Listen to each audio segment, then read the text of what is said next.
मेरा ईद मेन्यू बनी extra special with Nestle milk pack cream. बिस्मिल्लाहिर्रहमानिर्रहीम, अस्सलाम वालेकुम। आप देख रहे हैं DNN न्यूज और मैं हूं गुलाम ज़हरा। अब रुख करते हैं खबरनामे की तरफ।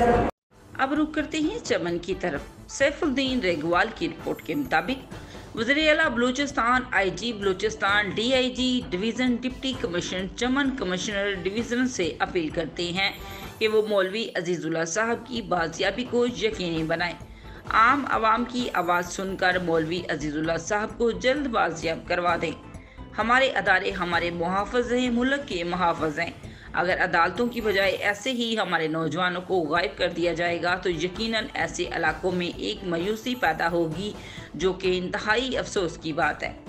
मौलवी अजीजुल्लाह साहब का रात अपने घर से अगवा होना बाइस तशवीश है। इंतज़ामिया और कानून नाफिज करने वाले अदारे मौलवी अजीजुल्लाह साहब की बाहिफाजत रिहाई के लिए किरदार अदा करें। मौलवी अजीजुल्लाह का नामालूम अफराद के हाथों लापता बाइस तशवीश है। हम अपने रियासती अदारों से दरख्वास्त करते हैं कि वो मौलवी अजीजुल्लाह साहब को जल्द बाजियाब करवाएं। समाजी नौजवान की जबरी गुमशुदगी गम का बायस है। पूरे इलाके में आम इंसान परेशानी के आलम में है। हम अपने तमाम अदारों से जल्द बाजियाबी की अपील करते हैं। अब तक के लिए इतना ही। मज़ीद खबरों के लिए हमारे साथ रहिए।